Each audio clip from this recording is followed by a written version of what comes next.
let's go. Is Aaron here as well? Doesn't look like he's there.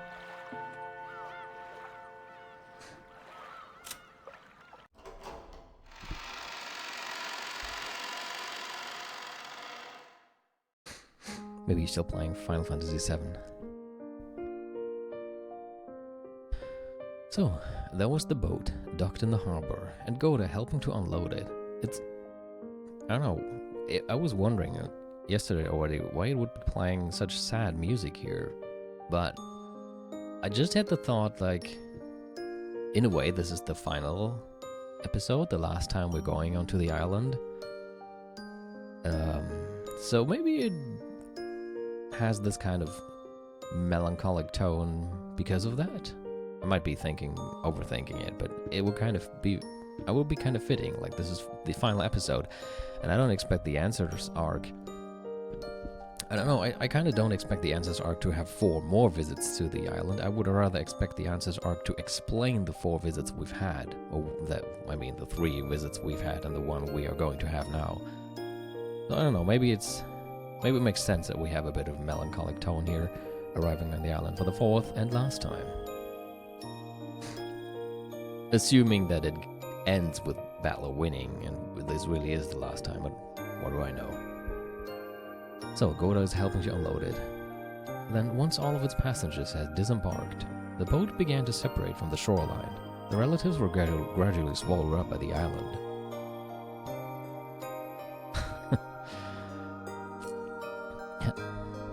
Looks like you're serious ever, Maria. Maria-chan, you'll trip if you aren't careful. Look out. Ooh, gonna fall, sink. The long-missed cousins I had loved dashed across the beach, getting swallowed by the forest path that led to the mansion and disappeared. And of course, Oni-chan could be seen among them too. Damn it, stop right there, Maria. You nimble little brat. Ooh. It's nice to see them having fun again.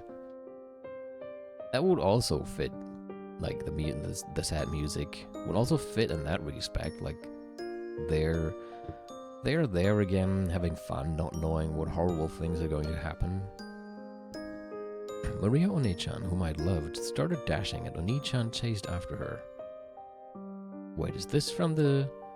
Maybe this is from the perspective of Angie, actually, because it says Oni-chan chased after her. They were swallowed up by the forest. It could also explain the sad music, because Angie did not exactly have a good life so far, and... I don't know. It kind of fits to her, having this kind of music. Following them, father and mother were also swallowed up.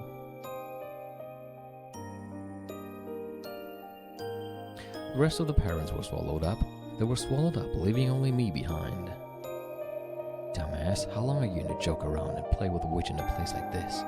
Come back quickly, Oni-chan. Don't leave me all alone. And realize how cruel and lonely the world I'm isolated in is.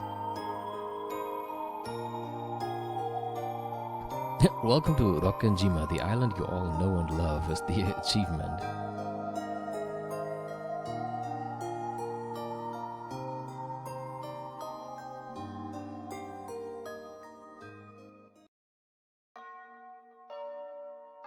What the hell? Angie's Future, St. Lucia Academy?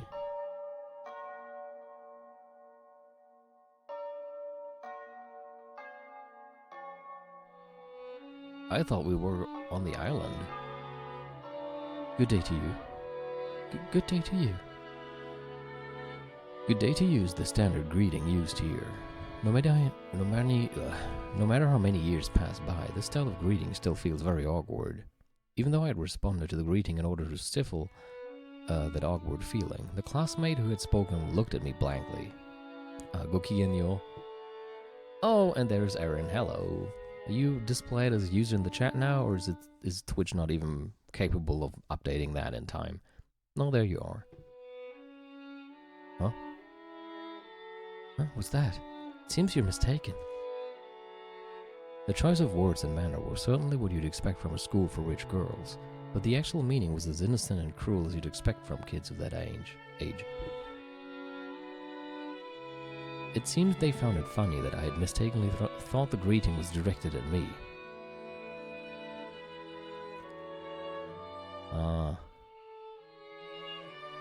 No, it might be the opposite.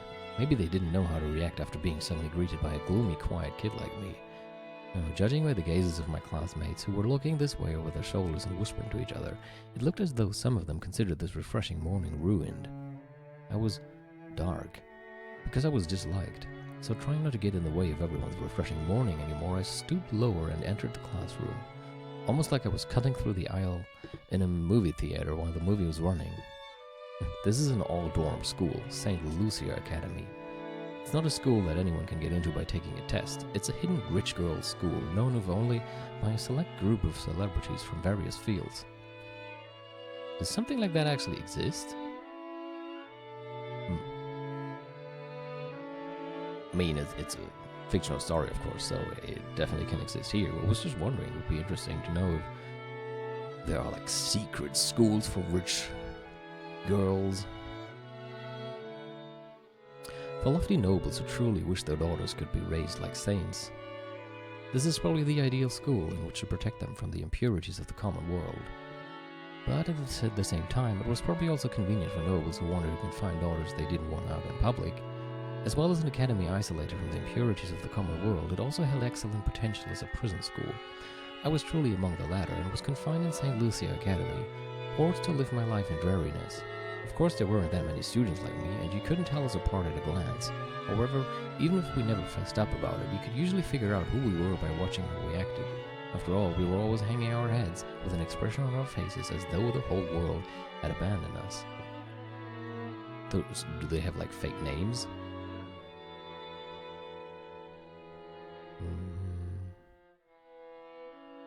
A prison school.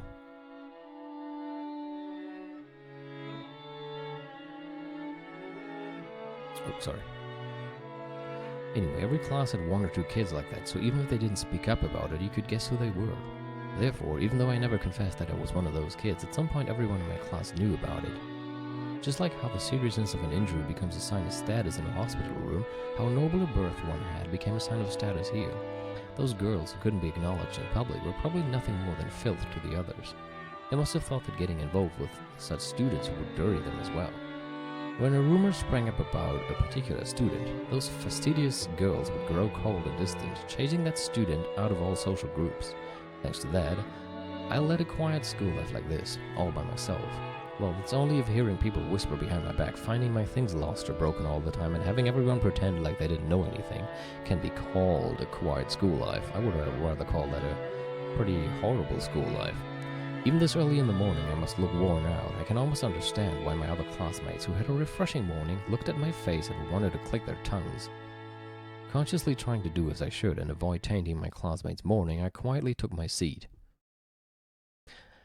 Then, unusually, someone came to talk to me. It was the class leader. "Good day to you, Uryuuu-san. You seem to be in a bad mood this morning. Were you able to get enough sleep?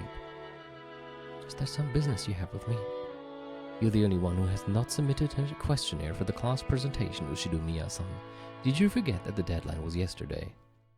I'm pretty sure I heard something about that last week, but I had thought that the questionnaire hadn't been passed out yet. The details would be written there, so there shouldn't have been any need to remember them beforehand. I wasn't given a questionnaire. That can't be. I believe the dormitory leader handed them out to everyone. If you lost it, all you have to do is honestly say so. I lost it. I'll fill it in right now, so could you give me a sheet?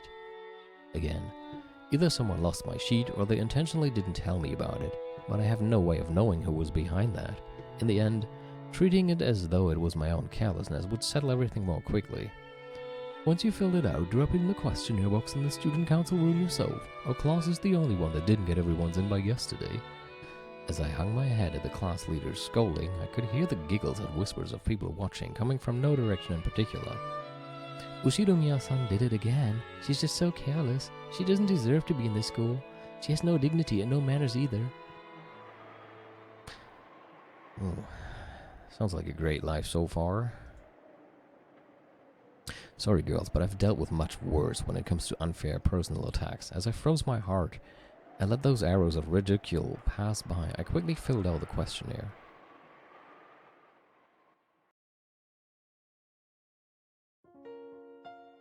When I learned that father and mother and Oni-chan and all the rest of my family had died, I was at the house of my grandpa on my mother's side. The only survivor of the accident was Ushiro Eva, only Aunt Eva. Even at the time, I hadn't really liked Aunt Eva. At a glance, she would act kindly, but even as young as I was, I could see that she was somehow making fun of father and the rest, and I hadn't liked it. So when it was decided that Aunt Eva would take care of me, I was pretty miserable. Maybe it wouldn't have mattered if that gentle Uncle Hideyoshi and George Oni-chan had been with me, but I hated the thought of living all alone with Aunt Eva. I had frankly said that to Grandpa, hoping to live together in his house. However, Aunt Eva had been very insistent that she should be the one to look after me. She had no desire to remarry, so as her successor, I was essentially if the Ushiro family was to continue. Aunt Eva felt very strongly about the family. She insisted that she take charge of me right away, so that she could give me an education and lifestyle fitting for a successor. After that, it seems that confusing negotiations with the lawyers took place. But in the end, I was forced to go live with Aunt Eva. Yeah, I mean, she could probably afford as many lawyers as she wanted to get her. After doing that, Aunt Eva told me something.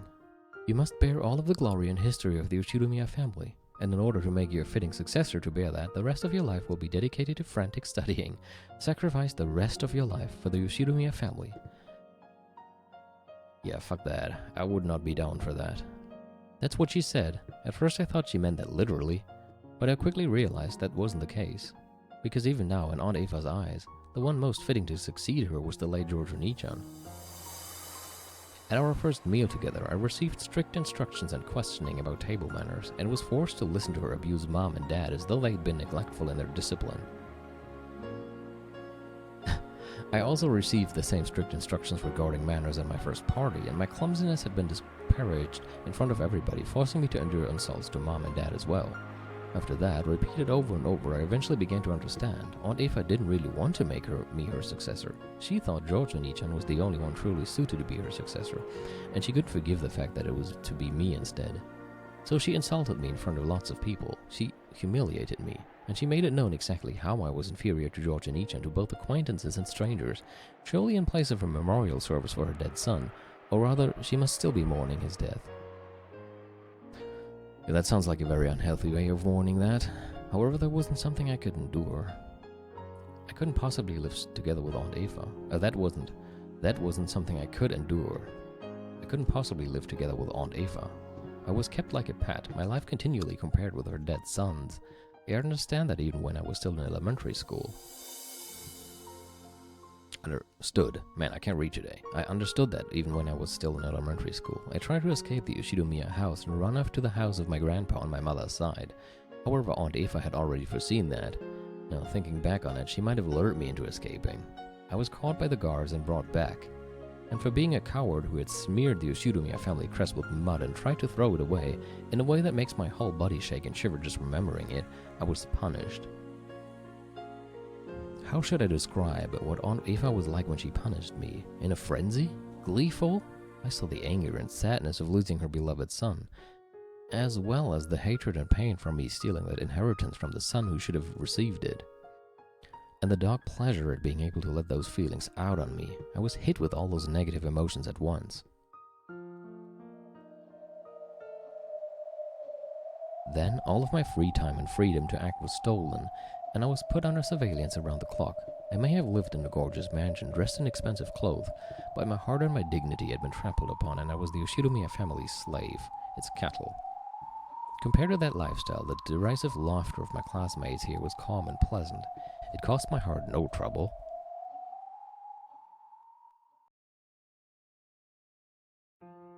After burying almost all of the fields of the questionnaire with nothing in particular, I folded it and put it in my pocket.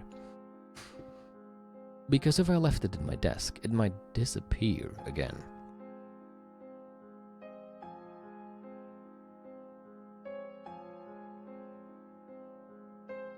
During lunch break, after dropping it off at the post box in the student council room, I finished lunch by myself, as usual, and headed behind the school building where no one could be seen.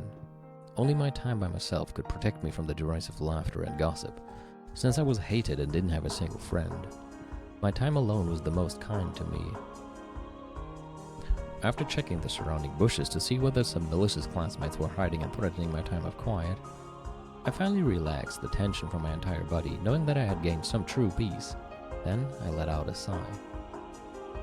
It faltered, heavy, as though it was the first time I had breathed out today. My old favorite place behind the vegetable garden storehouse had been found out by my classmates and I had been teased, so this was my new lunchtime hideaway. There was nowhere to sit behind the school building. As I crouched near the wall in the shadow of the bushes, I opened my bag and took out a book with an elaborate, old-fashioned binding.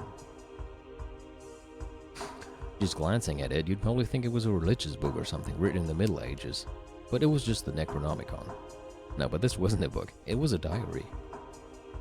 Of course it wasn't my diary, huh? It wasn't. There weren't any special things worth writing about in my daily life. Every single day was just grey, cold and dry. Well, isn't that depressing? In those completely unchanging days, there aren't any changes worth writing down. This was the diary of Maria One-chan, a girl I had been very close to. She had been a bit strange and 3 years older. 3 years older than me, but One-chan was always a warm, wonderful cousin. Hold on, I thought I just heard something. I'll be right back. Okay, back.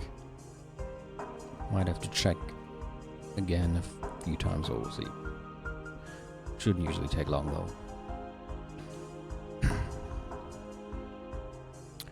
She'd been a bit strange and 3 years older than me, but One-chan was always a warm, wonderful cousin.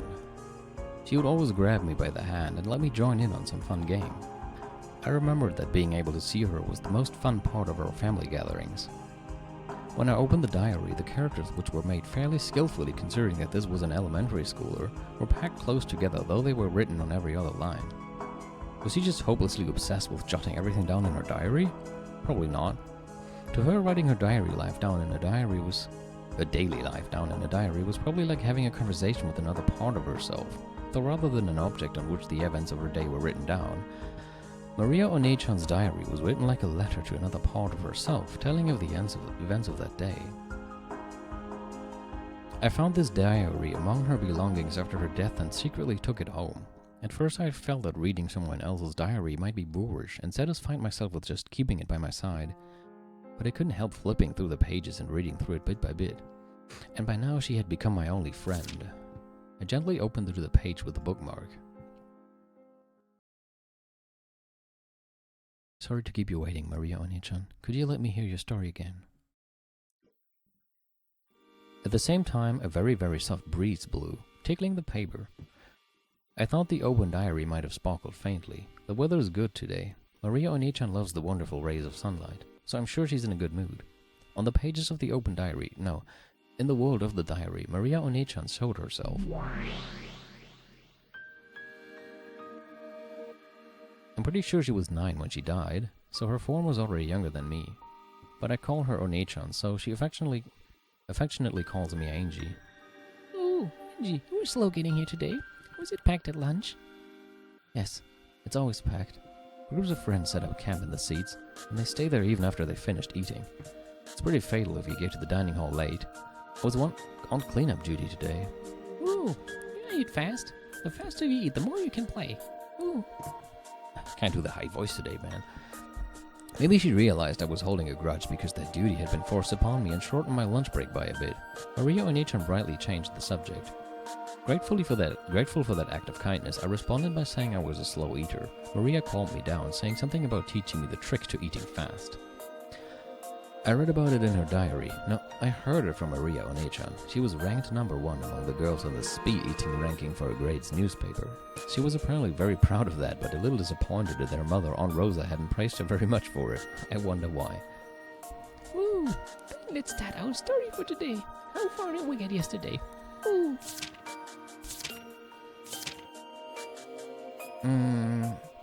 This far. Until you got Sakutaro as a present, Maria One-chan. You promised that you'd tell me about Sakutaro. What is that?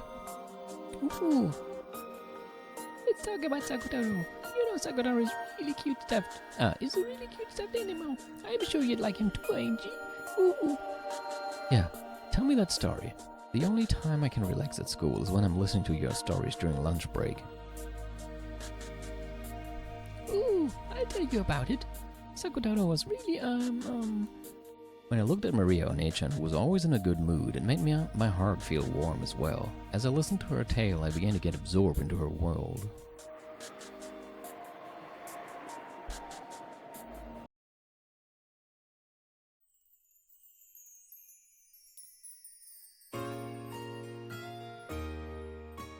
Happy birthday, Maria. Sorry I got back so late. Ooh, good job with your work, Mama. I know you're busy, so even though you were late, I waited without crying. I was good and waited, watching TV. Yes, you're such a good girl, Maria. As a present for waiting politely, you can order anything you want today. Of course, only as much as you can eat, okay? Oh, today can I change my corn soup to onion gratin soup? Yes, that's fine. Ooh, it's 200 yen more expensive, but can I change it to prosciutto pizza? Yes, that's fine. If you really can eat it, but that's okay. It's your birthday after all. There must be a reward for the good girl who waited so patiently. Ooh, then can I have enchilada cheesecake for dessert? And then the chef's choice fruit salad and kids' French fries. You're not never gonna finish all that. I want to bring melon soda too. Ooh, I'm a good girl. I'm a good girl. Mama praised me. You're getting a little too excited. If you don't quiet down a bit, you'll disturb the other customers.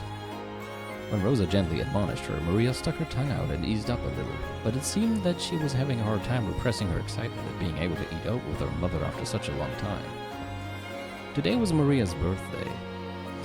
Rosa always tried to let Maria spend her birthdays at great restaurants. When Maria had been in kindergarten, they sometimes invited other kids from the neighborhood over and had a party at home. Rosa would make a wonderful cake and snacks and decorate the house herself, making it a huge celebration. But when they moved and Maria no longer had friends in the neighborhood, Rosa had started splurging at expensive restaurants instead. However, today, they were in a normal family restaurant. It was also a little late in the day for a kid like Maria to eat there, even with a parent. Actually, she had gotten reservations at a fantastic place that would surely have pleased Maria. Of course, she had also prepared a wonderful cake with Maria's name written on it.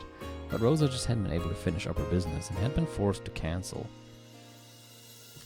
Since that plan had been traded for a local family restaurant, Rosa felt a little indebted to Maria, so she was prepared to spoil Maria a bit and let her have whatever she wanted tonight.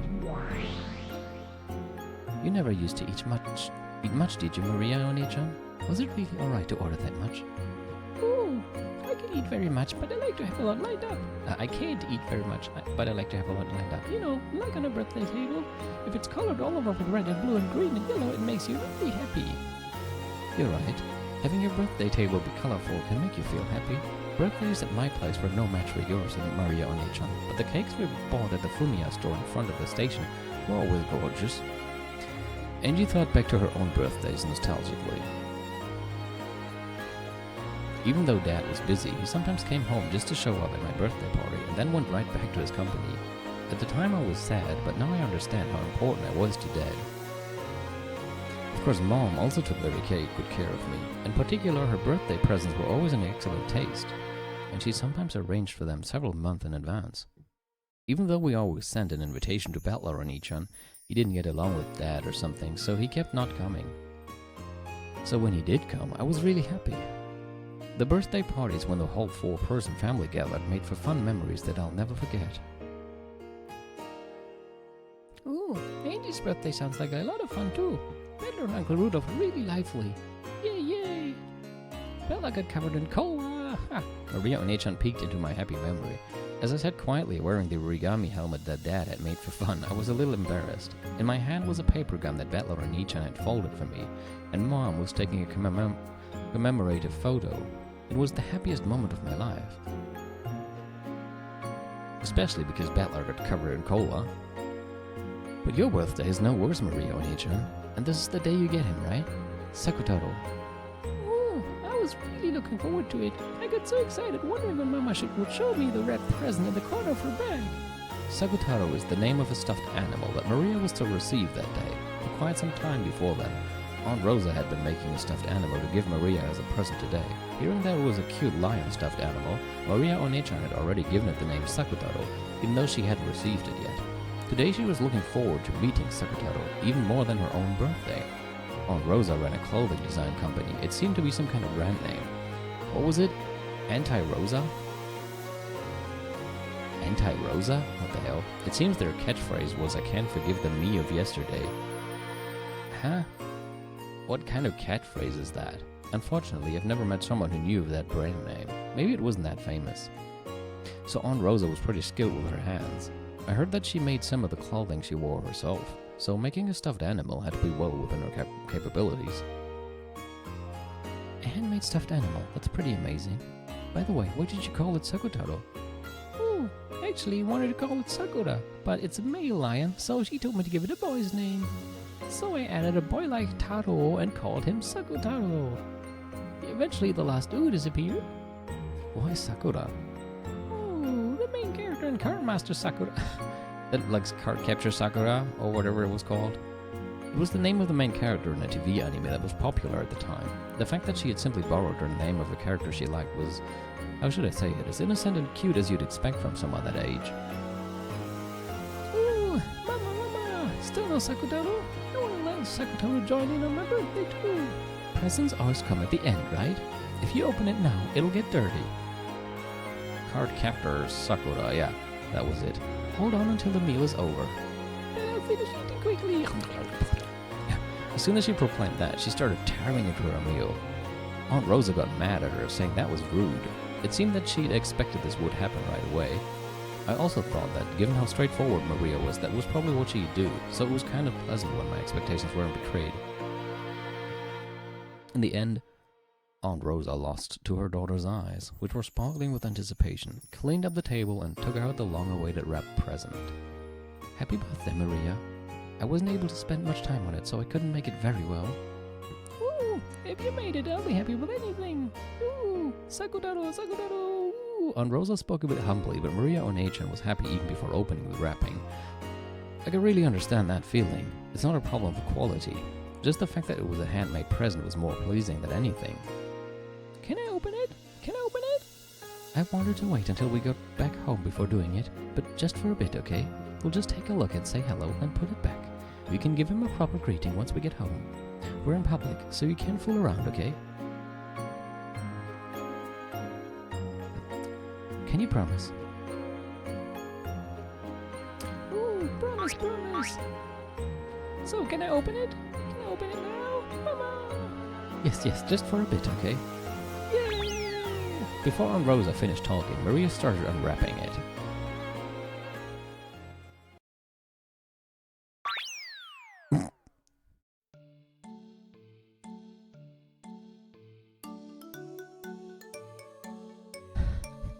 That looks pretty stupid.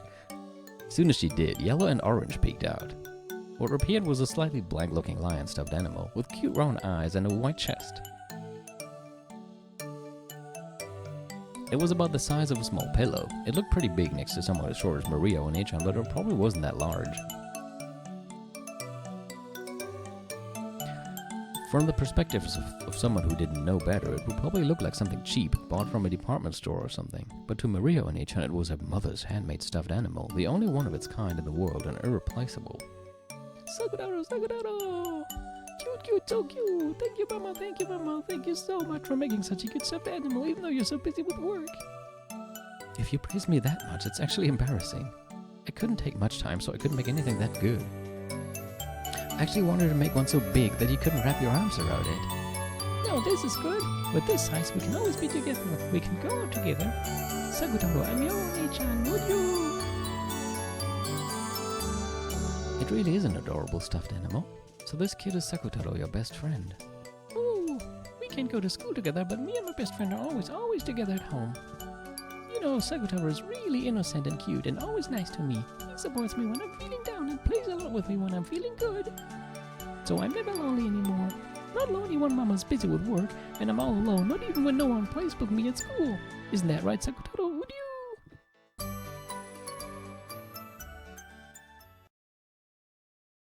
At school, Maria Onechan had lived in the same kind of environment as I did. Compared to the other kids in her class, Maria Onechan's tempo was always a little slow. Her sensibilities and ways of viewing things were a little peculiar, and a little too idiosyncratic for her to blend in. Her grades were low as well, and since she was talkative about everything related to the occult, her specialty, she was treated like a weirdo by everyone else in class. If you were touched by Maria Onechan, you'd be cursed. Stuff like that. Apparently everyone in her class acted like she was disgusting, made fun of her and avoided her. If a boy bumped into Maria Onechan, he'd start rubbing that part against the other boys as if he'd gotten some scum on him. They'd pick up her stuff like it was something filthy and chase the other boys around with it. It seems the girls thought even speaking to her was unpleasant, so they ignored her all the time, only giggling and sneering at her whenever she made a mistake. Can't I just, for the record, say fuck all of these people? It looks like bullying is the same in all eras. Humans really don't advance at all, do they? If only they just get wiped out. I'm sad when I'm bullied, but I think it can't be helped. It can't be helped? Why not? After all, there's a rule that says every class has to have a single bullied kid. That's a horrible rule. I'd like to find the person who made it and hit them over the head with a brick. Using the corner, of course.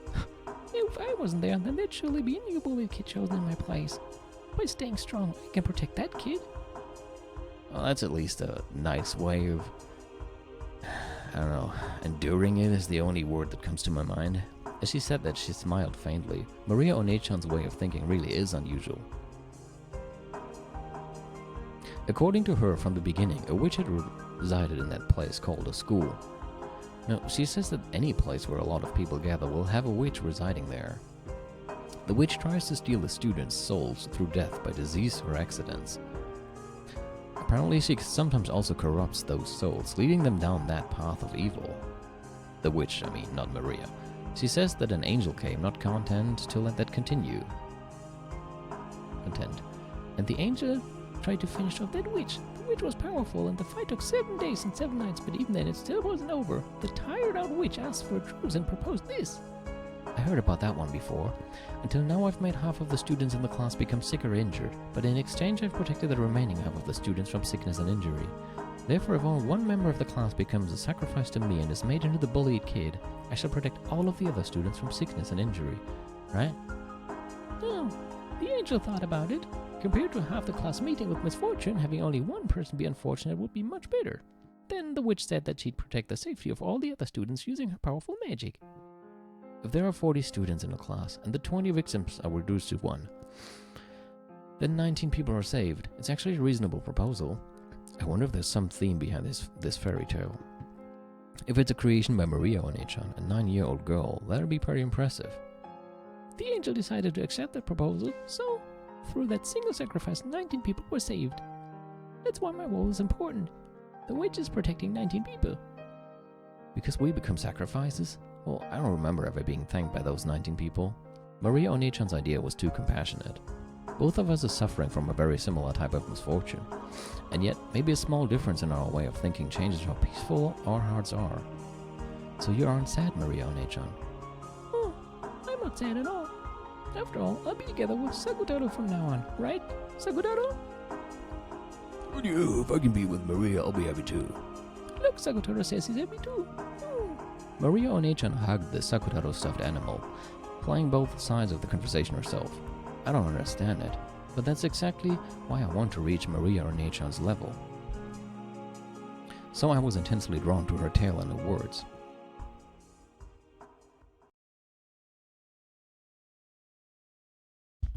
Angie, is it tough because you're all alone? It is tough, but just the time I can be like this with you is different. Because I'm not all alone. Then if Sakutaro also becomes your friend, it'll be even more fun. Ooh, then starting today, Sakutaro is Angie's new friend. Right, Sakutaro?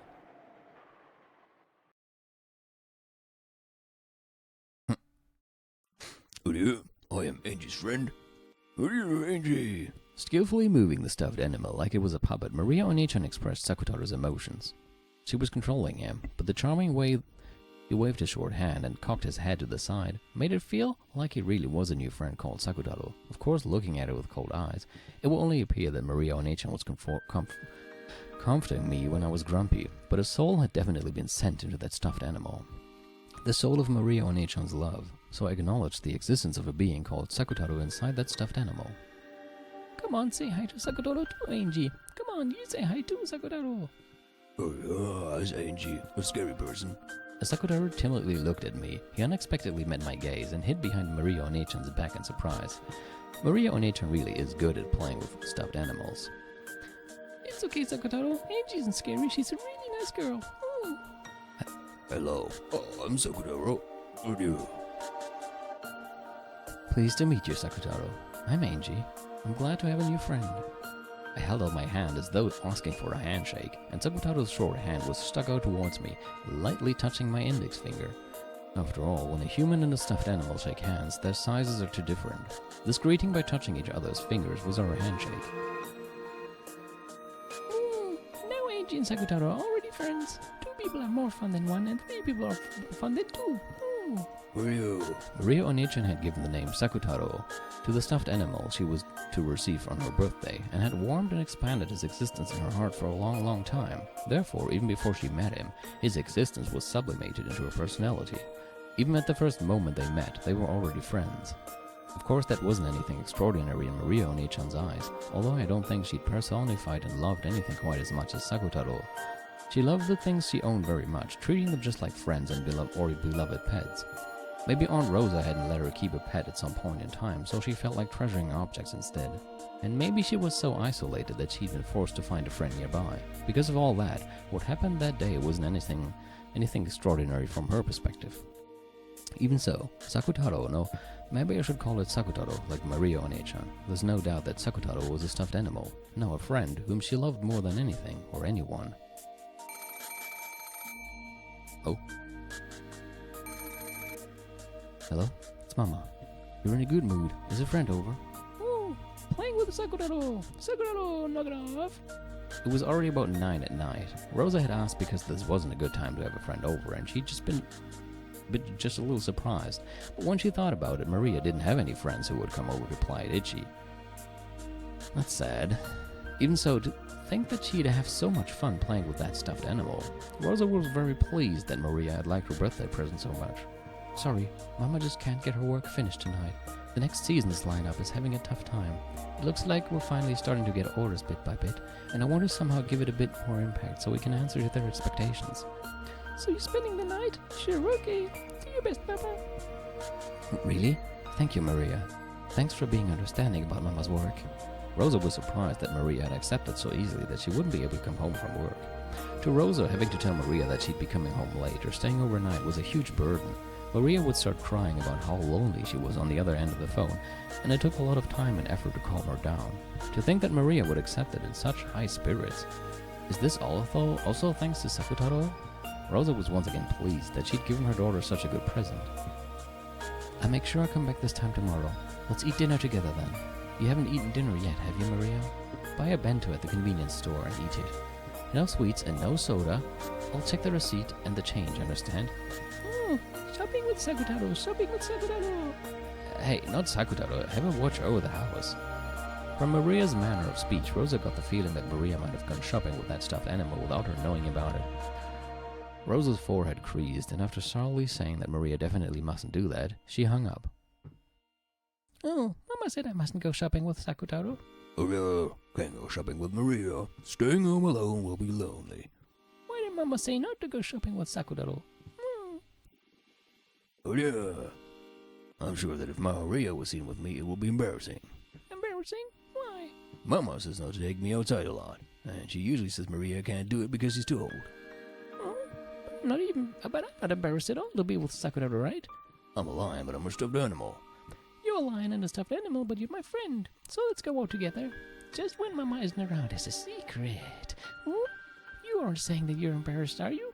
I'm not embarrassed, but no, the people outside are a little scary. Is that it? Then I'll make it so that you can go outside without being scared. Leave it to me. I've got something that's really useful. Her hand back. Maria started fishing around her messy room.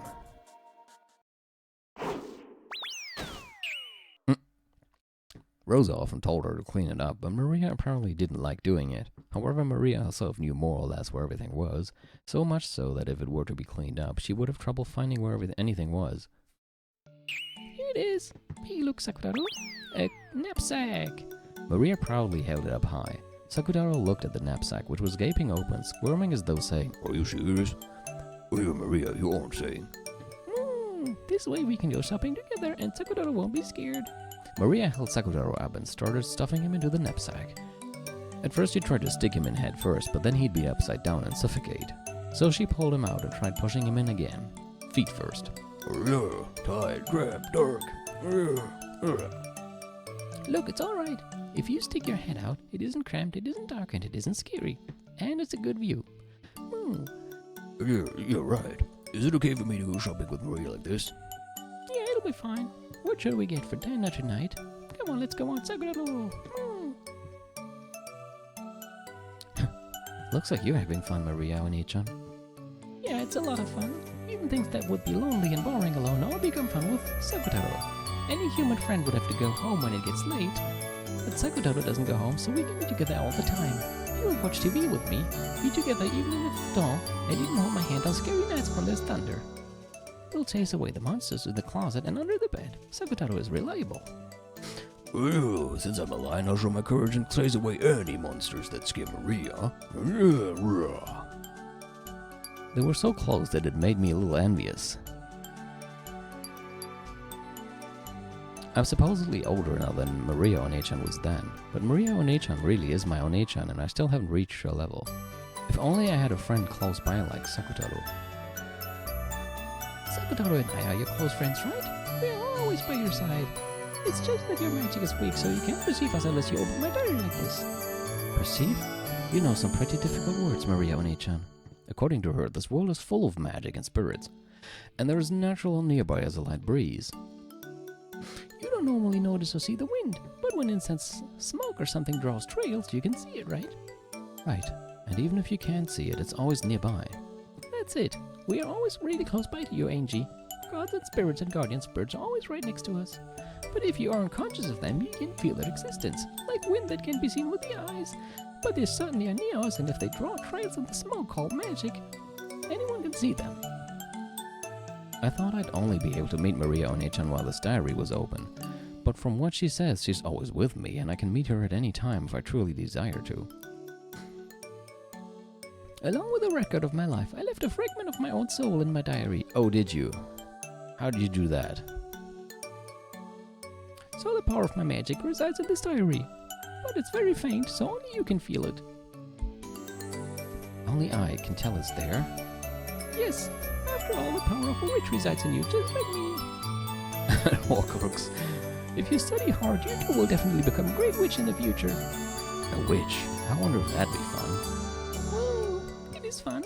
If you do that, you'll be able to know that Sakutaro and I are always by your side, even without opening the diary. If you do that, every day will become fun. If you do that, I'll introduce you to many other friends.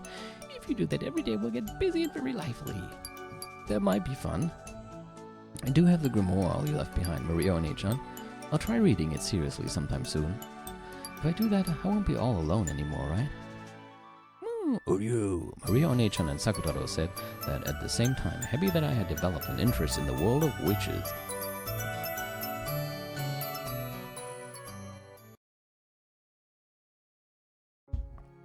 And then I jumped off the roof of a building. Oh no, it's still Maria, with her knapsack on her back and half of Sakutaro's face peeking out of it. She triumphantly walked through the shopping district late at night. Well, it was that time of day after all. Everyone in the shopping district was either a shop owner lowering the shutters on their shops or an employee rushing or else staggering on their way home. Amidst all that, Maria, who was in a good mood like someone on a hike, probably looked quite merry. Every once in a while, passing employees would glance at her back with the eyes of someone seeing something out of place. Office ladies giggled at the cute stuffed animal poking its head out of the knapsack. The supermarket had been closed for a while by this time. Really? How fucking late is she out at this point? When I lived in Hirosaki, even the normal supermarket was open until midnight? I'm pretty sure it was until 12 o'clock. And I would imagine that she's living somewhere in Tokyo, so what the hell? But maybe there's a local supermarket right next to where they live that she always frequents that doesn't close that late. Well, I mean, anyway, this supermarket had been closed for a while this time. Oh, true, in 1987 or whenever this took place, maybe it was different. That's true. That was about 20 years before I went there. So, you're right. Could have been very different. However, convenience stores, which had been growing in popularity lately, stayed open until midnight. It even says here, like, convenience stores were just growing in popularity. So I guess things must have been quite different then. It was very convenient for Maria, whose mother's return was often late. Maria lowered the knapsack from her back and, carrying it like a child in her arms, she headed over to the sweet buns corner. She pointed to a sweet bun she had eaten before, explaining to Sakutaro that this one was delicious and that one was pretty good too. Sakutaro seemed to be enjoying it a lot. I'm gonna have the 3-colored one. With just this one, you can eat bean jam and cream and strawberry jam. Didn't her mother say something about nothing sweet? Well, there's sometimes greenish brown bean jam or white bean jam. There should be one kind of bean jam. Looks like having different things inside makes them interesting. Next, I'll have a fruit yogurt. There's fruit in it, but it isn't sweet, right? Yeah, I'm sure Mama will be fine with it. Do you want one too, Sakutaro? So it was like no sweets, no soda, and now she's buying stuff that still, from the taste, still has sweet taste, but is not classified as sweets. So she's like just finding a way around the prohibition of buying sweet stuff by buying something that is sweet but is not a sweet. Do you want one too, Sakutaro? Is that really okay? What about the money? Well, no problem. Look, it's so tokutaishi. So I can buy you whatever you want too, Sakutaro. Let's eat together. Would you like some yogurt too, Sakutaro? When Maria made to grab another one of the same fruit yogurt, Sakutaro bent his head slightly, worried. But I can't eat a big one, so a small one will be fine. Then how about small yogurt? It's 30 yen. That's cheap. That's good enough for me. Yogurt with Maria. Yogurt with Sakutaro. Maria put the 3-colored bread and the 2 yogurts into the shopping basket and brought them to the register. The man running the register had been in charge of the tobacco shop that had been here until last year. I seem to be seeing you a lot at this time of day, little lady. You're a good girl, but maybe you'd better come with your mother if you're going to go shopping at this time in the future, okay? Mama said it's okay, so it's fine. Mama always comes home late because of her work, but we aren't lonely. Right, Sakutaro? Oh no. Really? That sounds tough. Here, I'll give you some free soda. Oh no. The man working at the store took a can of leftover soda or something from behind the register and packed it into the bag with everything else. Thank you, mister. Isn't that great, Sakutaro? Since she had been told not to buy soda, she couldn't take it back home. So she decided to drink it on her way back and not bring the empty can back home. I see. I was scared she would, get scolded again and slap left and right. But I hope we're not gonna have to see that again anytime soon. With the vinyl bag with a sweet bun in it around her elbow, holding the knapsack with Sakutaro in it with that same arm and drinking her soda, the two of them walked home. Kosho soda is really good. Is that with yuzu in it? The sour one? Okay. That reminds me, didn't I buy a yuzu for you in Japan, Christian, and brought it home? A few years ago? I'm not sure anymore. I think you told me to get one for you. You want to try too, Sakutaro? Yuzu breakdown. Not that kosho. You mean Maria? Nasty. It sure is.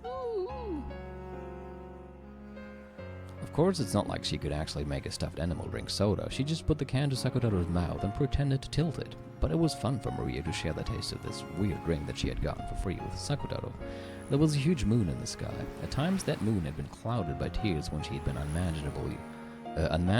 unmanageable during Rose's overnight stays, and when she had been scolded by her mother. But this moon was very warm, and it seemed to watch over the two of them as they enjoyed their trip home by themselves. Maria and Sakutaro. Angie watched the two of them go from behind. She looked so warm from behind.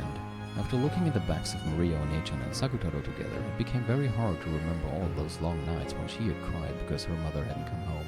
I couldn't say to Maria Onechan, but if I had been in the same position, I may have given a stuffed animal the name Sakutaro, but it wouldn't have been anything more or less than a stuffed animal. Anyone can make a relationship that only distracts you from your loneliness, but Maria Onechan was different. Sakutaro isn't a stuffed animal or a toy. He was a real friend, and far from just distracting Maria from her loneliness, he changed the nights without her mother into a fun time where they could play all by themselves. Was it because Sakutaro was a special stuffed animal? Because her mother had made it herself? Because it was very, very cute? Probably not. If there's a secret here, it doesn't lie within Sakutaro. I think it probably lies within Maria Onechan. What I love about the convenience stores in Japan is how they're not that much more expensive than supermarkets. Compared to Germany, I mean. Like, if you want to get some beer at night in Germany, and you go to the gas station, you might pay like... I don't even know anymore, but it would be ridiculously high. Yeah, 3 times the price or more. And in Japan, I think the beer we usually got at the supermarket was like, I don't know, if it was 100 yen at the supermarket per can, then it was 120 at the convenience store. That's it. Like, just a tiny bit more expensive, but nothing that would make your wallet hurt. That was great. This for food the same. It was a bit more expensive, yeah, but not the crazy shit like you get in German gas stations. Yeah, I remember I once wanted to buy an energy drink at a gas station in Germany, and it was like almost 4 euros for 1 can. I was like, yeah, you know what? Fuck this. Who the fuck would pay 4 euros? Are you crazy? Are you stupid? You must be insane asking for that price. What the fuck? Of course I didn't buy it. I don't know. Yeah. Triggered. I hate this stuff. Way too overpriced bullshit. Anyway, this is the power of magic you were talking about, Maria Onechan. Knowing magic means that you notice a lot of friends right beside you that you didn't notice before. It's as fun as having a bunch of new toy shops pop up all over the neighborhood. If even I, locked up in an academy without a single friend, had power like Maria Onechan, I wonder if I could make my days just a bit richer. I wonder if I'll be able to honestly shed tears on nights I feel like crying, to smile on grey nights.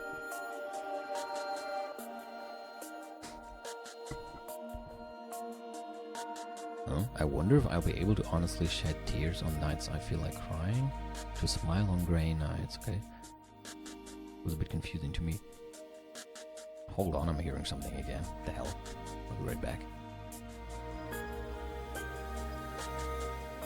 Okay. It was nothing. It must have been my ears playing a trick on me or something.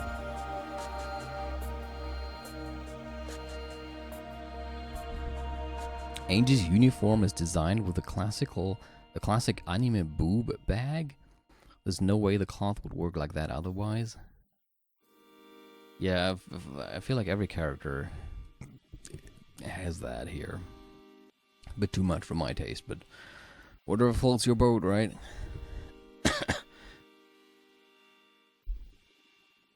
Okay.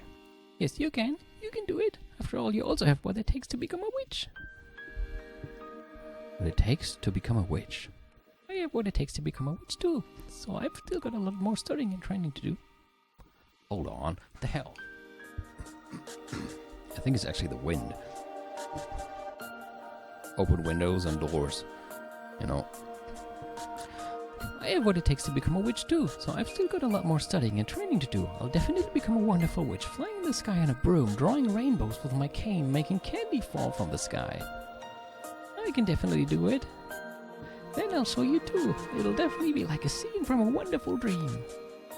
Maria Onechan said that, making an absolute promise with her smile. There's no way I can become a witch. But if Maria Oni-chan says that, it makes me feel that maybe I really can become a witch. Because in reality, on that desolate night, when no flower of a smile could possibly have bloomed, her magic surely gave birth to a smile. I wonder if I can become a witch. You can. You're a bit older, so your soul is bound a bit more with gravity. Huh? Is that how it works? The older you get, the more your soul is bound by gravity? That might make training tougher than it is for me, but you definitely can. After all, you're already touching a small piece of magic. I am? Magic? Yeah. Come on, look. In a world where I don't exist, you summoned me, and you're talking with me. This is magic? Yeah. You've expanded the fragment of my soul that I left in my diary, and you're reviving me right now. I also said it a short while ago, right? Since you managed to reunite with me and have a conversation, since you were able to smile every once in a while, you must have some magical talent, Angie. Your Maria Oni-chan guarantees it. Ooh. You said it a second ago, Oni-chan. I thought I could only meet you while the diary was open, but you're really nearby all the time, right? If I had more of the power of magic, would I be able to see you? And just like now, would I be able to talk with you, Oni-chan, at any time? Yeah. We can talk at any time. I'm there by your side to say good morning, and even during class. Let's talk together during adult classes to distract you from your boredom. I'll also be there to talk to you during meals, so let's always be together like this during lunch break. We're with you after school too, and of course I'm always by your side even after you return to the dormitory. It's just that you don't see me except when the diary is opened. Even when I close the diary, Maria Oni-chan, you'll be by my side, right? Yes, I'll be there, so if you try to see me and try to talk to me, I'll definitely be able to answer. If you look strongly and try to talk, that is. I'll give it a try. It isn't easy, okay? It isn't going to go well all of a sudden, got it? I understand. I'm sure it won't be easy. But I want to be like you, Maria Oni-chan. Oh, I understand. Then look at me well. Look closely. Okay. Slowly open and close your eyes. You can't shut them for a long time all of a sudden. After burning my form into your eyes, try to make it blend to the inside of your eyelids. Yeah, I'm doing it. Once you can visualize me even when your eyes are closed, without changing anything, slowly and softly close your eyes again. How is it? Can you still see me? Yes, I think I can probably see you. Then try opening your eyes for a second. Now for the real thing. Calm your heart and close the diary. At that time, my form may disappear for a second, but calm your heart and don't get anxious. And then try to make the me that's blended into the inside of your eyelids blend back into your eyes. Slowly visualize me in the empty air. In the empty air, see me. Yeah, I'm okay. Then I'll close the diary. Oh. Slowly, I closed it. When I did so, a grey reality filled with dull air unfolded. Of course, Maria Oni-chan's form disappeared. Give it all you've got. Have courage. Take the first step into the world of witches. I felt like Maria Oni-chan was cheering me on inside my heart. She's cheering me on? Really? Or do I just think that she is? No, that's wrong. It's because I think this that I cannot see her. Maria Oni-chan is always by my side, and even now she's definitely there, cheering me on to do my best. That reached my ears. So I mustn't ignore it like it's my imagination or the voice of my own heart. I believe that Maria Oni-chan is there. I mustn't doubt. I believe. Oni-chan said she'd always be by my side. I must not doubt that. But looking at that empty space by the empty back wall of the school building, amidst those almost heartlessly boring rays of sunlight, calling out her name was unexpectedly difficult. The chains of common sense that had clung to me until today sneered at me, telling me that calling out to the empty air was ridiculous. It was almost like being told to take a step forward over the roof of a skyscraper overlooking a sea of lights. Yeah, that's gonna happen in your future. It's Maria Oni-chan saying it. It's alright, she's saying that I'm someone who can do it. Stop thinking that you might fall, or that it'd be foolish to take a step off a roof, and free yourself from those chains of common sense.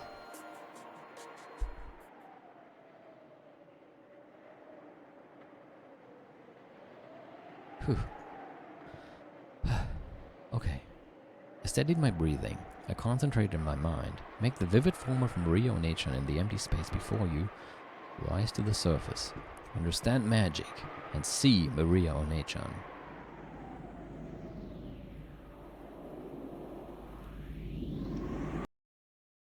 Maria Onechan.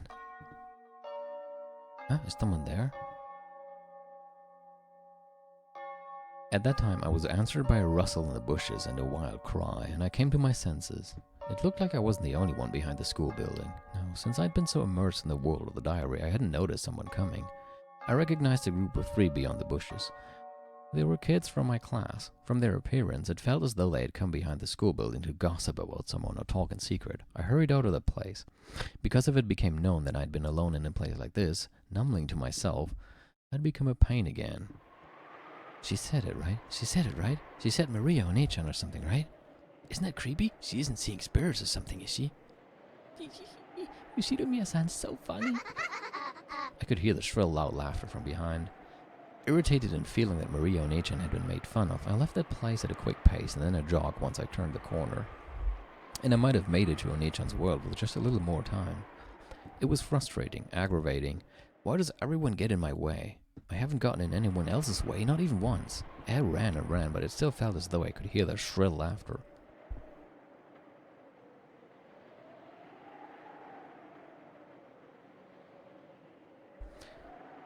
Well, that was a happy and colorful beginning, wasn't it?